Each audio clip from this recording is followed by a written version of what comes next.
This is me, Aditya sir here. I am coming with the problems on transportation. In this class, I will discuss regarding problems on transportation problems or transportation cost. Okay, in exam, they will ask problems on transportation cost. There are two methods. One is northwest corner rule and one more is minimum matrix method or least cost method. There are two types of methods under the transportation problems. On this only they are going to ask for your final exam. Fine? Yes. I have taken the problem by combination of both. That is, first question: determine an initial basic feasible to the following transportation problem by northwest corner rule and minimum or matrix minimum method. Compute the transportation cost for the obtained solution by both the methods and write your conclusion. Okay, this is the question. We have to solve this question in the form of solutions. Okay, first is the question ಇದೆ. ಈ question ಅಲ್ಲಿ from means ಇಲ್ಲಿಂದ to ಯಾರಿಗೆ ನಾವು ನಮ್ಮಿಂದ ಇಲ್ಲಿ ಕಳಿಸಬೇಕು, ಎಷ್ಟು ಡಿಮ್ಯಾಂಡ್ ಮಾಡಿರ್ತಾರೆ, ಎಷ್ಟು ಸಪ್ಲೈ ಇರ್ತಾರೆ. ಈ ಟ್ರಾನ್ಸ್ಪೋರ್ಟೇಷನ್ ಅಂದ್ರೆ ಒಂದು ಪ್ಲೇಸ್ ಇಂದ ಇನ್ನೊಂದು ಪ್ಲೇಸ್ ಗೆ ಏನಾಗ್ತಿರ್ತದೆ, ಒಂದೇನೋ ಆರ್ಡರ್ ಮಾಡಿರ್ತಾರೆ ಅಂದ್ರೆ ಅದು ನಾವು ಗೂಡ್ಸ್ ನ ಡೆಲಿವರ್ ಮಾಡಬೇಕಾಗಿರ್ತದೆ. ಸೊ ಅದಕ್ಕೆ ಹೇಳಿ ಟ್ರಾನ್ಸ್ಪೋರ್ಟೇಷನ್. ಆ ಟ್ರಾನ್ಸ್ಪೋರ್ಟೇಷನ್ ಅಲ್ಲಿ ಇವಾಗ ನಮ್ಮ ಹತ್ರ ಸಪ್ಲೈ ಎಷ್ಟಿದೆ, ಡಿಮ್ಯಾಂಡ್ ಎಷ್ಟು ಬಂದಿದೆ, ಆ ಡಿಮ್ಯಾಂಡ್ ಗೆ ನಮ್ಮ ಸಪ್ಲೈಗೆ ನಾವು ಈಕ್ವಲ್ ಆಗಿ ಅವರಿಗೆ ಡಿಮ್ಯಾಂಡ್ ಸ್ಯಾಟಿಸ್ಫ್ಯಾಕ್ಷನ್ ಅಥವಾ ಸಪ್ಲೈ ಮಾಡ್ತಾ ಇದೀವಾ ಇಲ್ಲ ಅಂತ ಹೇಳಿ ಚೆಕ್ ಮಾಡಲಿಕ್ಕೆ variety number of demand 1, demand 2, demand 3 ಅಥವಾ ಡೆಸ್ಟಿನೇಷನ್ 1, ಡೆಸ್ಟಿನೇಷನ್ 2, ಡೆಸ್ಟಿನೇಷನ್ 3 ಇದಾವೆ. ಇಷ್ಟು ಡೆಸ್ಟಿನೇಷನ್ಸ್ ಇದಾವು, ಇಷ್ಟು ಡಿಮ್ಯಾಂಡ್ಸ್ ಅಲ್ಲಿ ಇಷ್ಟು ಆರ್ಡರ್ಸ್ ನ ನಮಗೆ ಬಂದಿದ್ದನ್ನು ನಾವು ಅವರಿಗೆ ಕೊಡಬೇಕಾಗಿದೆ. ಇದು ಇದರಲ್ಲಿರುವಂತ problem. Fine. Yes, supply total, demand total. This demand we can say it as what? Bj. Then for supply AI. So when balance the problem ಅಂತ ಕೇಳ್ತಾರೆ, balance the problem ಯಾವಾಗ ಆಗುತ್ತದು? If and only if and only if sum of AI equals to sum of Bj. ಅಂದ್ರೆ ನಿಮ್ದು supply ಮತ್ತೆ demand ಎರಡೂ ಕೂಡ ಏನಾಗಿರಬೇಕು, equal ಆಗಿರಬೇಕು. ಅವಾಗ ಮಾತ್ರ ನಿಮ್ಮ ಪ್ರಾಬ್ಲಮ್ ಏನಾಗಿರ್ತದೆ, ಪ್ರಾಬ್ಲಮ್ ಈಸ್ ಬ್ಯಾಲೆನ್ಸ್ಡ್ ಅಂತ ಹೇಳಿ ಕಳಿಸ್ಕೊಳ್ತದೆ. ಬ್ಯಾಲೆನ್ಸ್ಡ್ ಆಗಿದೆ ನಿಮ್ಮ problem. Means AI is nothing but supply, total supply is 34 compared by adding all the origins, then total demand by all the other destinations. This two and this not go together, ಏನಾಗಿರಬೇಕು, equal ಆಗಿರಬೇಕು. ಅಂದಾಗ ಮಾತ್ರ ನಿಮ್ಮದು ಏನಾಗಿರ್ತದೆ, problem balanced ಆಗಿರ್ತದೆ. So ಈ problem ನಲ್ಲಿ ನಾವು first north west corner method ನ ಮಾಡಬೇಕು. ನಾರ್ತ್ ವೆಸ್ಟ್ ಕಾರ್ನರ್ ಅಂದ್ರೆ ಇಲ್ಲಿಂದ ನಾರ್ತ್ ಆಗಿ ಇಲ್ಲಿಂದ ವೆಸ್ಟ್ ಆಗಿ ಈ ಕಾರ್ನರ್ ಗೆ ನಾವು ಏನು ಮಾಡ್ತಾ ಇರ್ತೀವಿ, ಎಂಡ್ ಮಾಡ್ತಾ ಇರ್ತೀವಿ.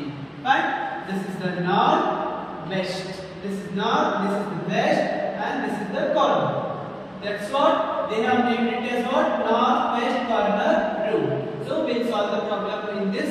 We'll see whether this is the balanced problem or not balanced, and whether a degenerate or not degenerate problem. Right? Yes. ಎಷ್ಟು ಸಪ್ಲೈಸ್ ಇದೆ, ಎಷ್ಟು ಡಿಮ್ಯಾಂಡ್ ಇದೆ. ಈ ಸಪ್ಲೈ ದಲ್ಲಿ ನಮಗೆ ಎಷ್ಟು ಡಿಮ್ಯಾಂಡ್ ಬರ್ತಾ ಇದೆ, ನಮಗೆ ಸಪ್ಲೈ ಎಷ್ಟು ಕೊಡ್ಲಿಕ್ಕೆ ಸಾಧ್ಯ ಇಲ್ಲ ಇಲ್ಲ ಅಂತ ಒರಿಜಿನ್ ಪ್ರಕಾರ ನಾವು ಚೆಕ್ ಮಾಡ್ಕೊಂಡು ಹೋಗಬೇಕು. ಸೊ ಫಸ್ಟ್ ಸಪ್ಲೈ ಎಷ್ಟಿದೆ ನಮ್ಮ ಹತ್ರ, only 5. then demand ಎಷ್ಟಿದೆ, 7. demand is more than the supply. so demand is more than the supply ಅಂದ್ರೆ how much we have supply, we have to get satisfied or we have to just fulfill within the supply. we can't cross or we can't go beyond our supply. only we have 5 number of supply. so demand is more than the supply. first we have to assign all the full supply to the first allocation. that is full supply 5. 5 supply ಕೂಡ ನಾವು ಏನು ಮಾಡಬೇಕು, ಅಲ್ಲಿ allocate ಮಾಡಬೇಕು. ಯಾಕಂದ್ರೆ supply ಇರೋದೇ 5 ಇದೆ, ಜಾಸ್ತಿ ಡಿಮ್ಯಾಂಡ್ ಇದೆ. ಇಲ್ಲಿ ಡಿಮ್ಯಾಂಡ್ ಇನ್ನೂ ಜಾಸ್ತಿ ಇದೆ, ಇದು ಬ್ಯಾಲೆನ್ಸ್ ಆಗುತ್ತೆ. ನೆಕ್ಸ್ಟ್ ಒರಿಜಿನ್, ನೆಕ್ಸ್ಟ್ ಡೆಸ್ಟಿನೇಷನ್ ನಾವು ಏನು ಮಾಡಬಹುದು, ಇದು ಸಪ್ಲೈ ಇಂದ ಕೊಡಬಹುದು. ಸೊ ಇವಾಗ 7 5 5 ಅಲ್ಲಿ ಅಲೋಕೇಟ್ 5 ನ ಅಲೋಕೇಟ್ ಮಾಡಿದ್ವಿ ಇವಾಗ. ಸೊ 7th ಅಲ್ಲಿ 5 ಅಲೋಕೇಟ್ ಮಾಡಿದ್ರೆ ಡಿಮ್ಯಾಂಡ್ ಇನ್ನು ಎಷ್ಟು ಬ್ಯಾಲೆನ್ಸ್ ಇದೆ ನಮಗೆ ಯಾರು ಕೊಡಬೇಕಾಗಿರೋದು 2. So 2 remains. ಇನ್ನು 2 ಬಾಕಿ ಇದೆ ಡಿಮ್ಯಾಂಡ್ ನಾವು ಇನ್ನು 2 ಕೊಡಬೇಕು ಅವರಿಗೆ. ನೆಕ್ಸ್ಟ್ ಡಿಮ್ಯಾಂಡ್ ಇಂದ ನೆಕ್ಸ್ಟ್ ಸಪ್ಲೈ ಇಂದ ನಾವು ಕೊಡ್ಲಿಕ್ಕೆ ಆಗುತ್ತಾ ಅಂತ ನೋಡ್ಕೋಬೇಕು. ರೈಟ್, ಸಿ ಇಲ್ಲಿ ಹೇಳಿ. ನೆಕ್ಸ್ಟ್ ಇವಾಗ ಇಲ್ಲಿ ಫುಲ್ ಅಲೋಕೇಟ್ ಮಾಡಿದ ತಕ್ಷಣ ನಾವು ಯಾವುದು ಇದಾಗುತ್ತೆ ಅಲೋಕೇಶನ್ ಕಂಪ್ಲೀಟ್ ಆಗಿ ಇದು ಹೋಗುತ್ತೆ. ಓಕೆ, ಇದನ್ನ ಹಿಂಗ್ ಅಲೋಕೇಶನ್ ಮಾಡಬೇಕಂದಾಗ ನಾವು first start from the allocation ಅಂತ ಬರ್ಕೋಬೇಕು. ಇಲ್ಲಿ start from first allocation, that is total supply illandre x ಇಲ್ಲಿ 1 ಇದೆ ಅಲ್ವಾ, 1 origin to 1 demand. ಸೊ ಅದನ್ನ ನಾವು ಏನು ಮಾಡಬೇಕು, x 1 1 ಅಂತ ಬರೀಬೇಕು. x 1 1 ಅಂತ ಬರೆದು equals to minimum value which we have. minimum value ನ ನಾವು ಏನು ಮಾಡಬೇಕು, allocate ಮಾಡಬೇಕು. minimum value ಅಥವಾ minimum allocation ಇಂದ ಏನು ಮಾಡಬೇಕು, allocate ಮಾಡಬೇಕು. we have to allocate minimum value ಅಂದ್ರೆ x11 into bracket ಎಷ್ಟಿದೆ ಸಪ್ಲೈ ನಮ್ಮ ಹತ್ರ 5 ಇದೆ, then comma ಡಿಮ್ಯಾಂಡ್ ಎಷ್ಟಿದೆ 7 ಇದೆ. ಸೊ ನಮಗೆ ಏನು ಬೇಕು, ಮಿನಿಮಮ್ ವ್ಯಾಲ್ಯೂ ಬೇಕು. ಮಿನಿಮಮ್ ವ್ಯಾಲ್ಯೂ ಯಾವುದು ಇದರಲ್ಲಿ 5 ಮತ್ತು 7 ರಲ್ಲಿ 5. ಸೊ 5 ಇದೆ ಅಂದಾಗ ನಾವು ಏನು ಮಾಡಬೇಕು, ಈ 5 ನ ಟೋಟಲ್ ಆಗಿ ಅಲೋಕೇಟ್ ಮಾಡ್ತೀವಿ. ಓಕೆ, ಈ 5 ನ ಅಲೋಕೇಟ್ ಮಾಡಿದಾಗ 7 ರಲ್ಲಿ 2 ಆಯಿತು, 7 ರಲ್ಲಿ 5 ಹೋದಾಗ 2 ಎಷ್ಟಾಯಿತು, ಬ್ಯಾಲೆನ್ಸ್. ಇದು ನಮ್ಮ ಅಲೋಕೇಶನ್. ಸೊ ಅಲೋಕೇಟ್ ಅಂತ ಹೇಳಿ ಬರೀಬೇಕು ಇಲ್ಲಿ.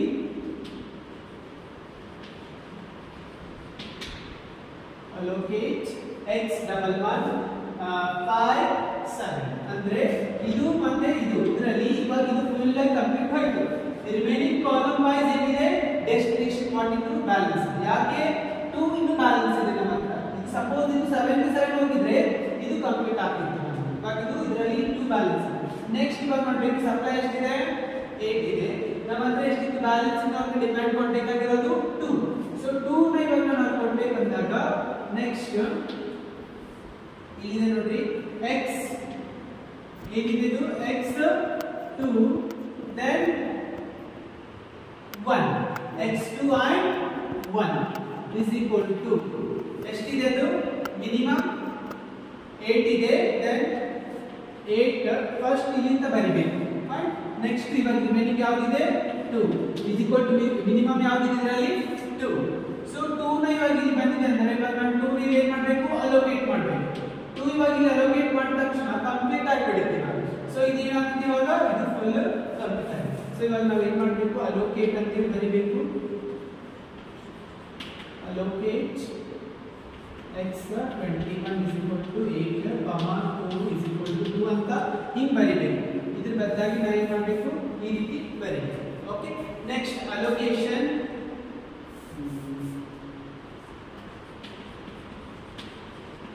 ಇದು ಸೆಕೆಂಡ್ ಅಲೋಕೇಶನ್ ಅಂತ ಬರೀಬೇಕು, ಸಾರಿ.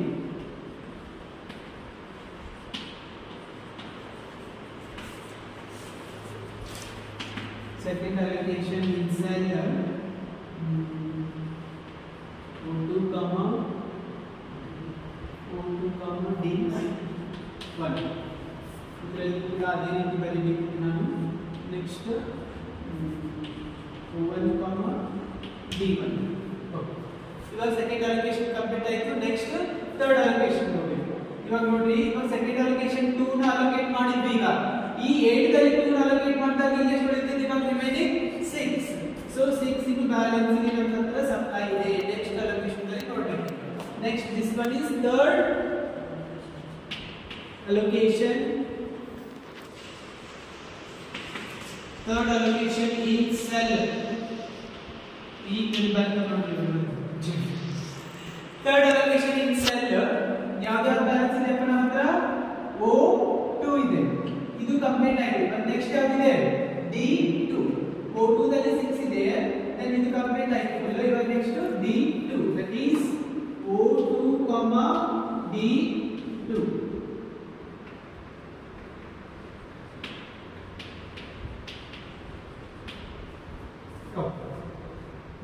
allocate x ಏನಿದೆ 2 then this one is 2 is equal to what is the minimum 6 then 9 ಇದರಲ್ಲಿ ಯಾವುದು ಮಿನಿಮಮ್ ಇದೆ 6 so 6 ಇವಾಗ ಮಿನಿಮಮ್ ಇದೆ ಅಂದಾಗ 6 ಅನ್ನು ಏನು ಮಾಡಬೇಕು ಕಂಪ್ಲೀಟ್ ಆಗಿ ಅಲೋಕೇಟ್ ಮಾಡಬೇಕು ಓಕೆ ಕಂಪ್ಲೀಟ್ ಆಗಿ 6 ಅಲೋಕೇಟ್ ಮಾಡಿದಾಗ ಎಷ್ಟರಲ್ಲಿ ಅಲೋಕೇಟ್ ಮಾಡಿದ್ದೀನಿ ನಾನು 9 ರಲ್ಲಿ 6 ಅಲೋಕೇಟ್ ಮಾಡಿದ್ರೆ ಎಷ್ಟು ಉಳಿತಾವೆ 3 ಸೊ ಇದು ಫುಲ್ ಅಲೋಕೇಟ್ ಮಾಡಿದಂದಾಗ ಒಟ್ಟು ಏನಾಗಿದೆ ಇವಾಗ ಫುಲ್ ಕಂಪ್ಲೀಟ್ ಆಗಿ ಅಲೋಕೇಟ್ ಆಗುತ್ತೆ fine next fourth allocation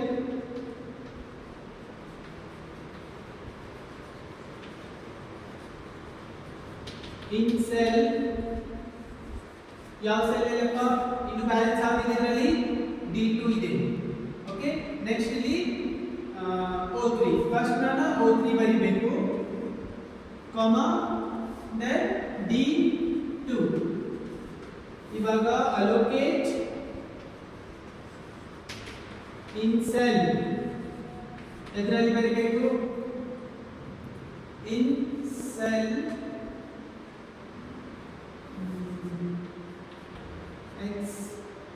x3 2 ಯಾವುದು ನೋಡಿ x3 okay this is x3 and x2 x3 ದಲ್ಲಿ ಇದೆ x2 value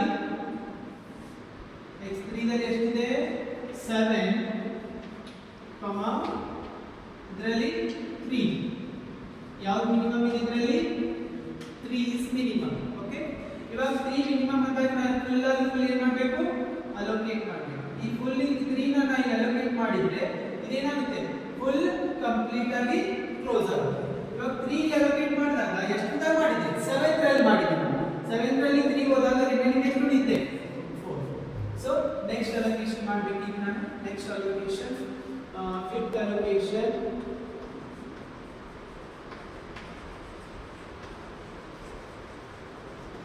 fifth allocation in cell ಯಾವ cell ದಲ್ಲಿ ಯಾವುದು ಬ್ಯಾಲೆನ್ಸ್ ಇದೆ ನೋಡಿ O3 ಬ್ಯಾಲೆನ್ಸ್ ಇದೆ 4 then ಇದು ಕಂಪ್ಲೀಟ್ ಆಯ್ತು ಇವಾಗ next D3 O3, D3 now allocate in cell x3 3 is equal to value 4 then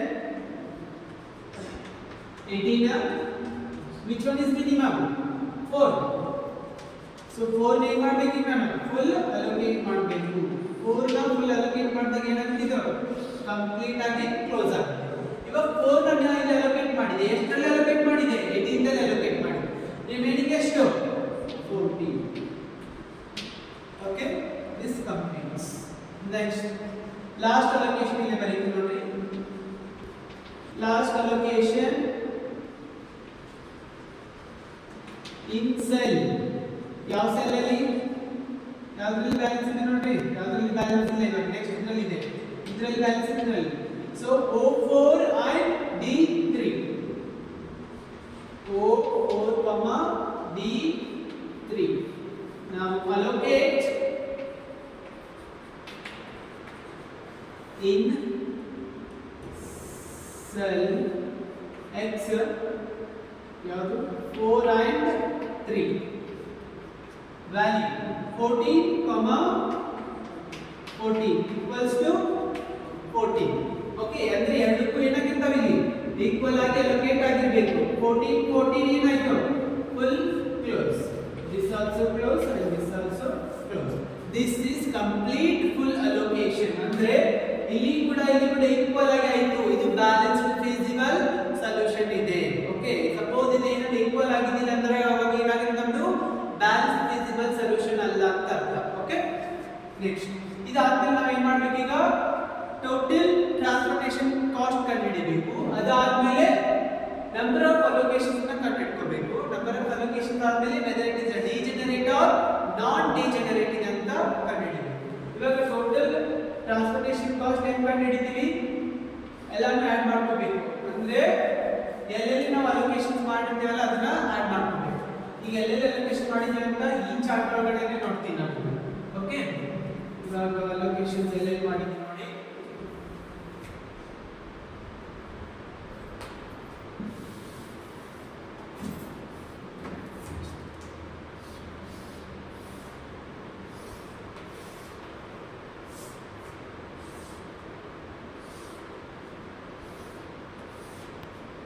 This one is D1, D2, D3. Then AI or supply. This one is DJ. O1, O2, O3, O4. This one is from and U2.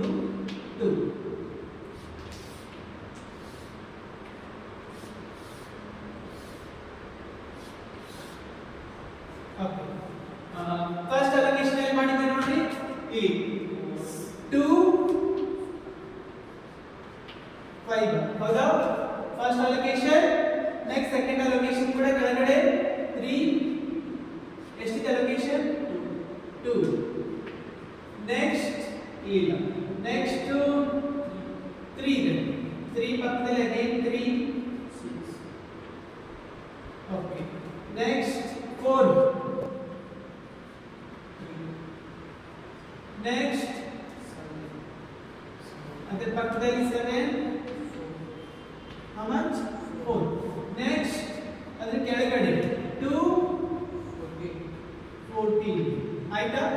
Number of allocations ಯಾವ cell ಅಲ್ಲಿ ನಾವು number of allocations ಮಾಡಿದ್ರಲ್ಲ ಅದನ್ನ ನಾವು ಏನು ಮಾಡಬೇಕು, separate ಒಂದು table ಹಾಕೊಂಡು ಅದರಲ್ಲಿ ಚೆಕ್ ಮಾಡ್ಕೋಬೇಕು ಯಾವ್ದಾದ್ರು ಹಾಕಿದೆವಪ್ಪ ನಾವು ಅಂತ ಹೇಳಿ. ಫೈನ್. ಇವಾಗ ಸಪ್ಲೈ ಎಷ್ಟಿದೆ, ಡಿಮಾಂಡ್ ಎಷ್ಟಿದೆ ಹೇಳಿ. 7 9 18. total is 34. next 5 8 7 4. ಯಾಕಿದು ಈ ಅಲೋಕೇಶನ್ ಆಗಬೇಕು ಅಂದ್ರೆ ಗೊತ್ತಾಗಬೇಕು ನೋಡಿ. ಇಲ್ಲಿ 5 ಅಲೋಕೇಶನ್ ಮಾಡಿದ್ವಾ, ಇಲ್ಲಿ ಕೂಡ 5 ಇದೆ ಅಲೋಕೇಶನ್ ಕಂಪ್ಲೀಟ್. ನೆಕ್ಸ್ಟ್ ಇಲ್ಲಿ ನೋಡಿ 5 + 2 7. ಓಕೆ, ಕರೆಕ್ಟ್ ಆಗಿ ನಾವು ಸ್ಯಾಟಿಸ್ಫೈ ಮಾಡಿದೀವಿ. ನೆಕ್ಸ್ಟ್ 6 + 2 8 6 + 3 9. ನೆಕ್ಸ್ಟ್ 4 + 3 7 4 + 14 18. ಓಕೆ, ಕಂಪ್ಲೀಟ್ ಆಗಿ ನಾವು ಏನು ಮಾಡಿದ್ವಿ, ಅಲೋಕೇಶನ್ಸ್ ಎಕ್ಸಾಕ್ಟ್ ಆಗಿ ಬ್ಯಾಲೆನ್ಸ್ ಆಗಿ ಏನು ಮಾಡಿದೀವಿ, ಅಲೋಕೇಟ್ ಮಾಡಿದ್ವಿ. ಇವಾಗ ಇದರಿಂದ ನಾವು ಏನು ಮಾಡ್ತೀವಿ, ಟೋಟಲ್ ಟ್ರಾನ್ಸ್ಪೋರ್ಟೇಷನ್ ಕಾಸ್ಟ್ ನ ಕಂಡುಹಿಡಿತೀವಿ. ಯಾವ ರೀತಿ ಕಂಡುಹಿಡಿತೀವಪ್ಪ, 2 × 5 ಟ್ರಾನ್ಸ್ಪೋರ್ಟೇಷನ್ ಕಾಸ್ಟ್ ಇಲ್ಲಿ ಬರೀತೀವಿ. ಯಾವ ರೀತಿ ಬರ್ತದು, 2 × 5 plus 3 × 2 plus next 3 × 6 plus 4 × 3 plus 7 × 4 plus 2 × 14. Okay, ಇದನ್ನೆಲ್ಲನೂ add ಮಾಡ್ಕೊಳ್ಳಿ. 2 5s are 10, 3 2s are 6, 3 6s are 9, 4 3s are 12, 7 4s are 28, 2 14s are 28. correct?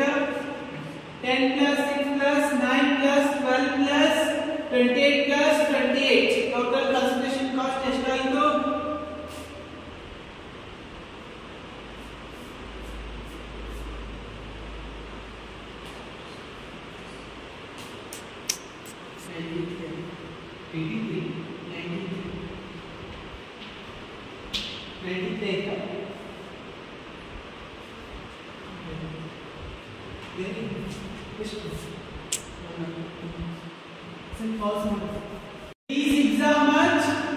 18, 4 3s are 12, 7 4s are 28, 2 14s are 28. total is 103. ಇದು ನಿಮಗೆ transportation. 102 is your transportation cost.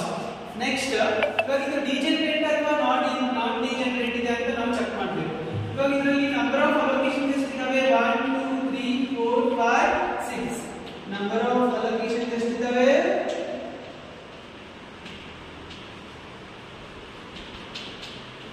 6 ಇದೆ ಓಕೆನಾ ಇವಾಗ ಇದು 6 ಇದೆ ಅಂದ್ರೆ ಇದು m plus n minus 1 ಗೆ ಈಕ್ವಲ್ ಇದೆನಾ ಅಥವಾ ನಾಟ್ ಈಕ್ವಲ್ ಇದೆನಾ ಅಂತ ಚೆಕ್ ಮಾಡೋಣ m plus m ಎಷ್ಟಿದೆ ನೋಡಿ 1 2 3 4 plus n ಎಷ್ಟಿದೆ ನೋಡಿ 1 2 3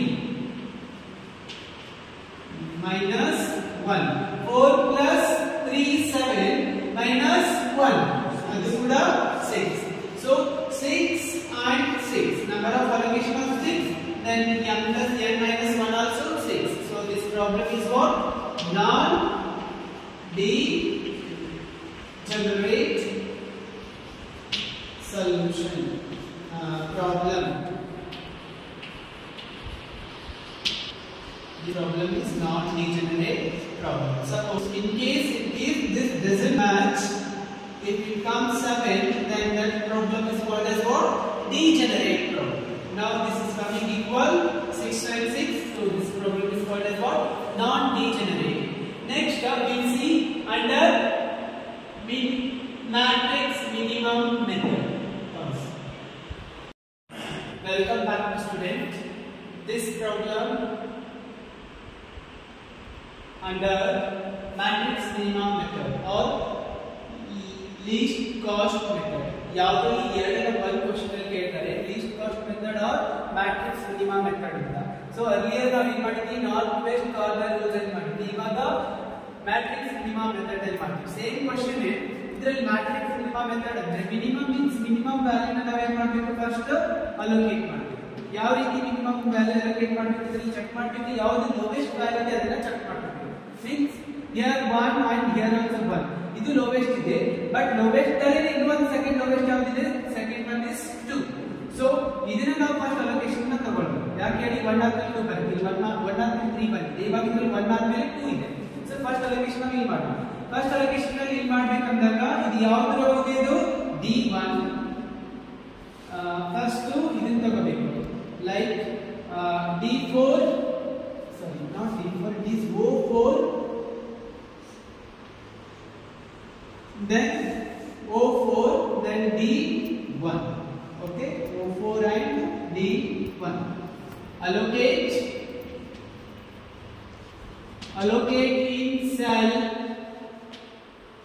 in cell x4 and 1 is equal to in value ಇದೆ ನೋಡ್ಕೊಳ್ಳಿ ಫಸ್ಟ್ ಇಲ್ಲಿ ಡಿಮಾಂಡ್ 7 ಇದೆ ಇಲ್ಲಿ ಡಿಮಾಂಡ್ 7 ಇದೆ ಮತ್ತು ಇದರದ್ದು ಸಪ್ಲೈ ಎಷ್ಟಿದೆ 14 ಇದೆ ಸೊ 7 14 ಮಾಡಿದಾಗ ಮಿನಿಮಮ್ ಯಾವಾಗ ಬರುತ್ತೆ ನಮಗೆ 7 ಸೊ 7 ಅನ್ನು ನಾವು ಏನು ಮಾಡಬೇಕು ಇಲ್ಲಿ ಅಲೋಕೇಟ್ ಮಾಡಬೇಕು 7 ಇಲ್ಲಿ ಅಲೋಕೇಟ್ ಮಾಡಿದಾಗ 14 ದಲ್ಲಿ 7 ಇಲ್ಲಿ ಅಲೋಕೇಟ್ ಮಾಡಿದ್ರೆ ರಿಮೈನಿಂಗ್ ಎಷ್ಟು ಉಳಿಯುತ್ತದೆ 7 ಸೊ ಇವಾಗ ಇಲ್ಲಿ 7 ಫುಲ್ ಅಲೋಕೇಟ್ ಮಾಡಿದ್ರೆ D1 ಏನಾಗಿರ್ತದೆ ಡಿಲೀಟ್ ಆಗಿರ್ತದೆ next second allocation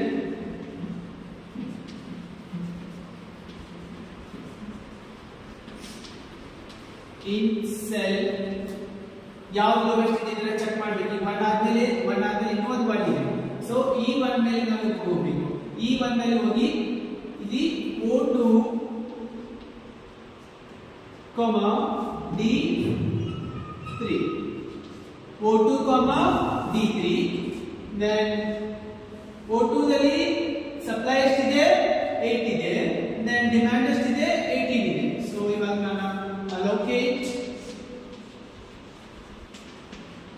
in cell x2 3 is equal to ಎಷ್ಟಿದೆ value 8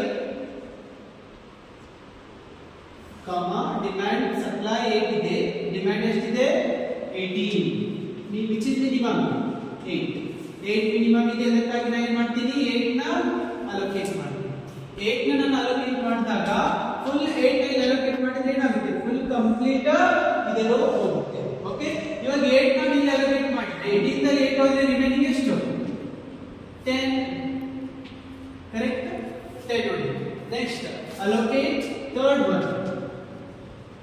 third allocation in cell where ಯಾವ್ದು ನೋಡಬೇಕು ಸೆಕೆಂಡ್ ಲೋವೆಸ್ಟ್ ಇದು ಥರ್ಡ್ ಲೋವೆಸ್ಟ್ ಯಾವ್ದು ನೋಡಬೇಕು 1 ಕಂಪ್ಲೀಟ್ ಆಯ್ತು 1 ಆದ್ಮೇಲೆ 2 2 lowest ಇದೆ. So ಯಾವುದು D3 and O4. O4, D3. Allocate in cell X4 3 is equal to value check ಮಾಡಿ. Minimum is ಎಷ್ಟು 7. ನಿಮ್ಮ ಹತ್ರ ಎಷ್ಟಿದೆ 10. So which is minimum 7. So 7 ಇಲ್ಲಿ minimum ಇದೆ ಅಂದಾಗ ನಾನು ಏನು ಮಾಡಬೇಕು allocate ಮಾಡ್ತೀನಿ. 7 ಇಲ್ಲಿ allocate ಮಾಡಿದಾಗ full complete ಏನಾಗುತ್ತೆ ಇದು O4 ಕ್ಯಾನ್ಸಲ್ ಆಗುತ್ತೆ. ಇವಾಗ 10 ಅಲ್ಲಿ 7 ಇಲ್ಲಿ allocate ಮಾಡಿದ್ರೆ ರಿಮೈನಿಂಗ್ ಎಷ್ಟು ಇರುತ್ತೆ ಇವಾಗ 3. Okay next fourth allocation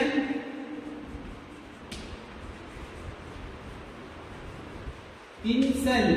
Which cell now? ಯಾವ ನೆಕ್ಸ್ಟ್ ಲೋವೆಸ್ಟ್ ಇದೆ ನೋಡ್ಕೋಬೇಕು 4 7. ಸೊ ಇಲ್ಲಿಂದ ನಾವು ಇವಾಗ ನೆಕ್ಸ್ಟ್ ಇಲ್ಲಿ ಅಲೋಕೇಟ್ ಮಾಡ್ತಾ ಇದ್ದೀವಿ. ಇದು ಕೂಡ ಸೇಮ್ ಇದೆ, ಇದು ಕೂಡ ಸೇಮ್ ಇದೆ. 4 4 7 7. So we select this one first and later we go second one. Then O3 then D2. O3 and D2. Okay, O3 and D2 allocate in cell X3 2 is equal to, what is the minimum value? 7. Sorry, not supply is 7. Then what is your demand? 9. So 7 comma 9, minimum is 7. So 7 ನಾನು full allocate ಮಾಡ್ತೀನಿ. Okay, 7 ನಾನು allocate ಮಾಡಿದಾಗ ಇದು full complete close ಆಗುತ್ತೆ. ಇವಾಗ 7 ನಲ್ಲಿ 9 ನಲ್ಲಿ 7 ನಲ್ಲಿ allocate ಮಾಡಿದಾಗ ರಿಮೈನಿಂಗ್ ಇಲ್ಲಿ ಎಷ್ಟು ಉಳಿತದೆ 7 ನಲ್ಲಿ ನಾನು 9 ನಲ್ಲಿ 7 ಹಾಕಿದ್ರೆ ರಿಮೈನಿಂಗ್ 2 remains. So ಇನ್ನೂ 2 ಬ್ಯಾಲೆನ್ಸ್ ಇದೆ, ನಾನು ನೆಕ್ಸ್ಟ್ allocate ಮಾಡಬೇಕು. ಇಲ್ಲಿ ಇದೇ ಒಂದು ಉಳಿದಿದೆ ಲಾಸ್ಟ್ allocation ಲಾಸ್ಟ್ ಇಲ್ಲ ಫಿಫ್ತ್ ಇರ್ಬೋದು. Fifth allocation in cell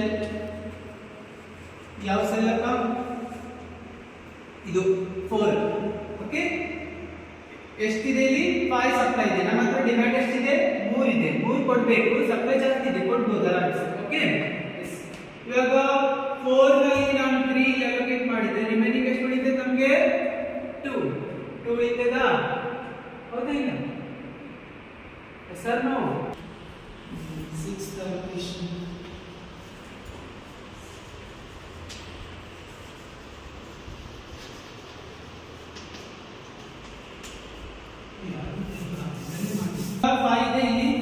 so ಇವಾಗ ಇಲ್ಲಿ 3 ಇದೆ ಅಂದ್ರೆ ಅಲಾಟ್ ಮಾಡೋದು ಎಷ್ಟು ಬೇಕು, ನಾನು ಡಿಮ್ಯಾಂಡ್ 3 ಫುಲ್ ಅವರಿಗೆ ಅಲೋಕೇಶನ್ ಕೊಡ್ತೀನಿ.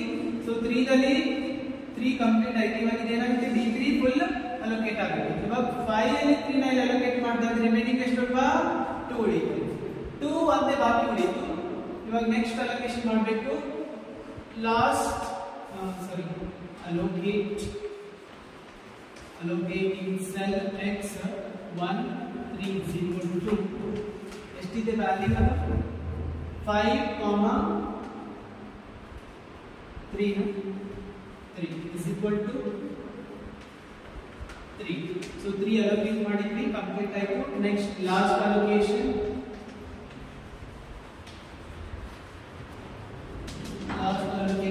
in cell ಯಾವುದು ಉಳಿದಿದೆ balance D2 and O1 D2 allocate in cell X1 2 in bracket 2 is equal to 2. So 2 ನ allocate ಮಾಡ್ತೀನಿ ನಾನು. ಫುಲ್ ಆಗಿ ಇವಾಗ ಎರಡು ಕೂಡ ಕಂಪ್ಲೀಟ್. ನೆಕ್ಸ್ಟ್ ಇವಾಗ ನಂಬರ್ ಆಫ್ ಟೋಟಲ್ ಕಾಸ್ಟ್ ಯಾವ ರೀತಿ ಕ್ಯಾಲ್ಕುಲೇಟ್ ಮಾಡ್ತೀವಿ ನಾವು? ಟೋಟಲ್ ಟ್ರಾನ್ಸ್ಪೋರ್ಟೇಷನ್ ಕಾಸ್ಟ್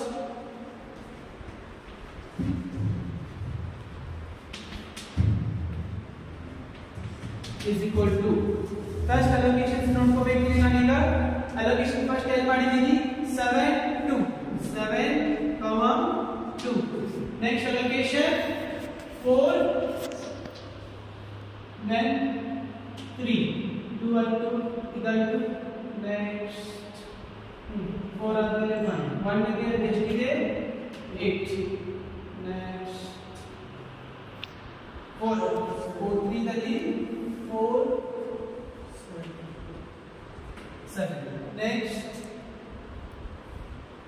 ಎಷ್ಟಿದೆ ನನಗೆ ಇಲ್ಲ ಅಲ್ವಾ 7 ಇಲ್ಲ ನೆಕ್ಸ್ಟ್ ಅದಾದ್ಮೇಲೆ 2 ಇದೆ 2 ಎಷ್ಟಿದೆ 7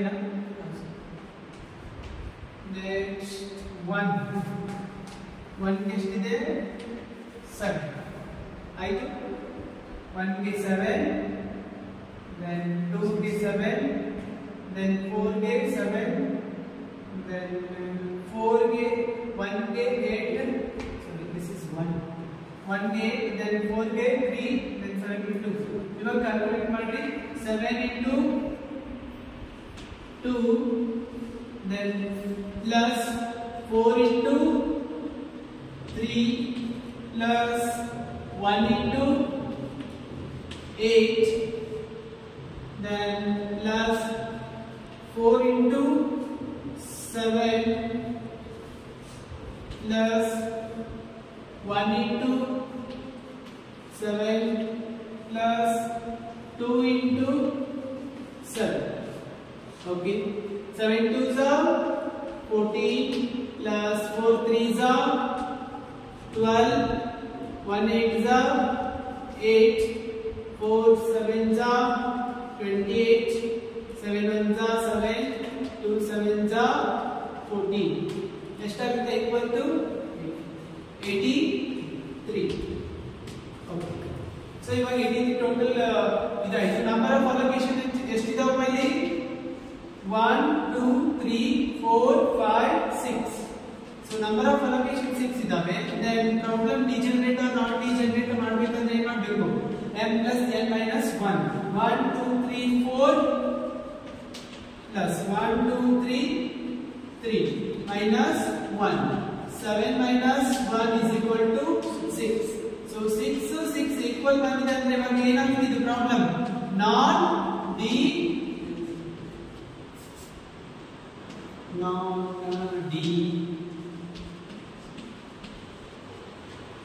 degenerate problem okay yes ಇವು ಎರಡು ಮೆಥಡ್ ಅಲ್ಲಿ ಯಾವುದರ ಒಂದು ಮೆಥಡ್ ಗೆ 5 ಮಾರ್ಕ್ಸ್ ಗೆ ಎಕ್ಸಾಮ್ ನಲ್ಲಿ ಕಂಪಲ್ಸರಿ ಬರುತ್ತೆ so do practice again and again then only it will be easy for you all people it is very easy questions and very easiest method to calculate for your exam so I hope you all understood